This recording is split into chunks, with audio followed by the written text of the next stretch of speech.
Now let's get it started. Let's get it started. Play ball! Jesus scored the second half hat-trick to give Arsenal a 3-2 win against Crystal Palace. Now, Arsenal is in the semi-final of the Carabao Cup. Okay, John, if you look at that game, the first half, they considered the first goal. Arsenal considered the first goal at the Emirates. 4 minutes to the game, Kiwo, bad defending from Kiwo, allowed Arteta to enter and score that goal. It was looking like Arsenal is going to lose that game, but the second half introduction of Odegaard and saliba made the defense more stable. And Arsenal had Arsenal more in attack, and they scored Jesus scored a hat-trick in the second half to give them a 3-2 win in that game. You know, for me, when I saw the lineup, I was like, okay, we still ground up there at Arsenal right now.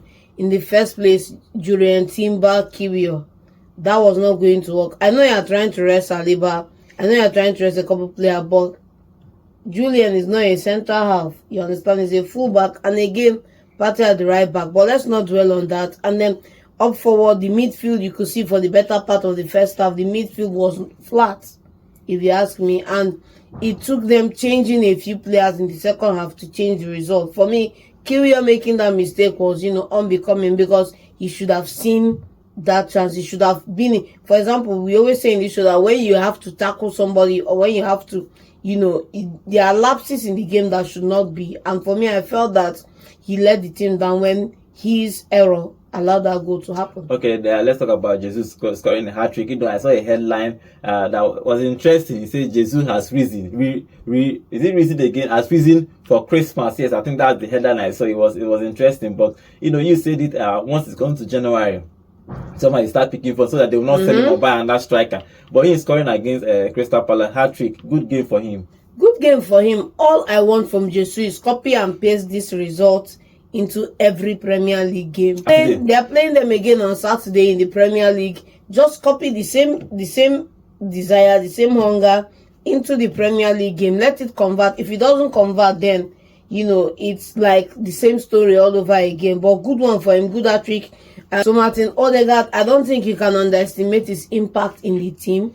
He's somebody, he came in, he scored, he gave 2 assists in Ghana for 2 of his goals. The second assist was fantastic, was sweet. Yeah, and then Saka also got in on the assist. So good game all around. You see that Arsenal have like a starting 11. They have key players in key positions.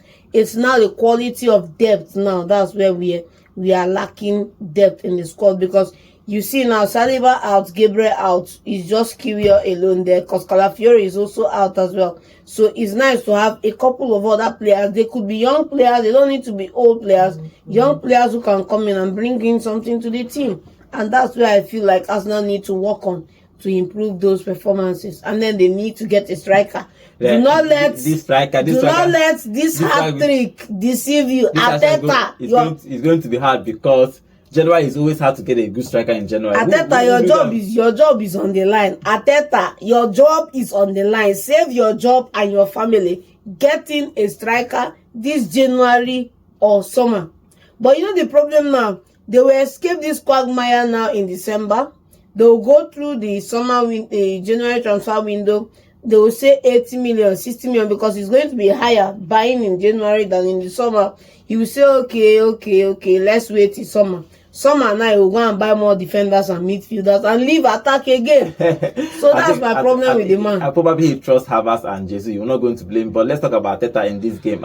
If you look at the information he started, you said it at the beginning of the show that it doesn't make sense. Even though he was trying to rest players, we understand they want to rest Saliba.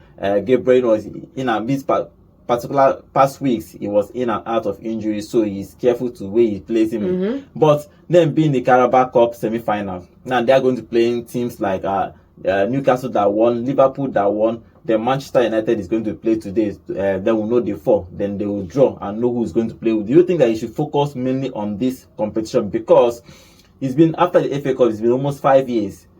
He has not won a trophy. So Arsenal fans are looking for a trophy. Look at Ten Hag. They are talking about Ten Hag being better than having good time at Manchester United than Arteta, because he won a Carabao Cup and an FA Cup. So do you think Arsenal now should focus mainly on this Carabao Cup, start your main team in the semi-final and win this competition? I'm going to give you an instance. There was a season Chelsea were after Premier League title, after cups. They threw away the Carabao Cup because they were going to win the FA Cup and win the Premier League. They ended that season trophyless. So for me, the one you have in your hand is better than the one you've not yet caught in the bush. So you have this one now, you're through to the semi-final. Can we just focus on win this one, put it aside? Last season when Liverpool were saying that they were going to win the treble, they first won the Carabao Cup. They collected They even didn't even celebrate it as they would have celebrated because they were on the hunt for a treble. How far? They didn't win the FA Cup. They didn't win the Premier League. That Carabao Cup was the only trophy they won in clubs last season. You get? So sometimes some teams, when they are winning, they don't value some of these other competitions. If they had thrown the Carabao Cup away, they would have gone trophyless. Yeah. So Arteta should not, for the sake of Champions League, FA Cup and Premier League, undermine the value of the Carabao Cup. Because all cup na cup. If you like, call them plastic, na cup in be. First of like in the press conference before this game, they asked him, "You have only won one FA Cup." He said, "No, he has won 3 cups." And he said that he won the 2 community shields. That is a trophy for him. And if you look at it in quotes, it's a trophy. But even though we don't really count it, but if you look at the trophy haul of Sir Alex Ferguson, they captain in community shield, so they should count his own. But I think he should take this Carabao Cup seriously. This formation is started in this game. Probably shouldn't start in the semi-final because now you are going to be playing Newcastle, Liverpool, or either Spurs or Manchester United, who plays today. So he needs to take it serious. Win that one, like he said, win that one first. Put them for pocket. Then if you're able to win any other thing, it's going to be a plus. Is now a double. So we have finished talking about Arsenal. Let's talk a little bit about Crystal Palace in that game. They scored 2. It was a marginal stuff. Football is a marginal game. If they have held up, they would have probably won that game 1-0 or probably scored another one to win that game. But if you look at the Crystal Palace, in a couple of weeks now, they have done well in this competition. They came in, they almost played their full squad because they are actually looking to get this trophy. But unluckily for them, they lost that game. What do you make of Crystal Palace in this game? For me, I like Crystal Palace. Where I have a problem with them is consistency. Now, you started the game well, you scored early in the game. That shows you came in with your matching orders and you're ready to go. Oliver Glasner would have been pretty happy with the way his team started the game. But for me, where I have a problem is you let your head drop when you consider the first goal. They were still fighting. When they considered the second goal, it was as if they let their heads down. And then it took an incoming Nketiah now to come in and turn the tide around and score the second goal. What if they had done that mentalities right from the first time they were brought back to level terms? What if they had kept on fighting, kept on creating chances, kept on mobilizing the team to get a result? Even though Arsenal was actually good in that game, that's actually kept the ball away from them. You have to give it. See, I understand the fact that Arsenal are playing at home. You are going to fancy them to be more in control of the game. That's fine. But Arsenal are coming out to chase you, to score a goal, to get back on level terms. Use the opportunity, dispossess them and hit them on the break.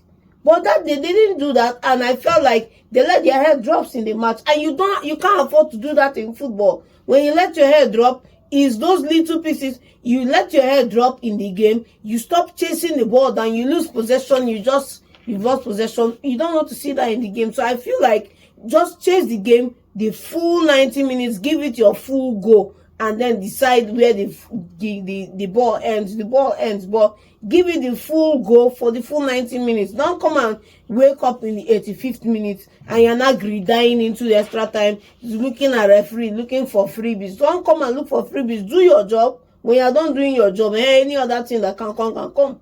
Arsenal winning that game 3-2. The last goal was scored with Nketiah in the 85th minute. Nketiah now scored against his former club. Remember, he moved from Arsenal to Crystal Palace this summer, so he scored that beautiful header to make it 3-2. They tried to probably equalize, take it to extra time, but Arsenal held and they won that game 3-2. To mention too, second goal of Jesus was marginally offside because in this Carabao Cup, until the semi-finals, so there is no VAR, so that goal counted. Probably if there was VAR, that game might have ended 2-2 and extra time. But we'll never know. Luckily for Arsenal, Arsenal won that game 3-2.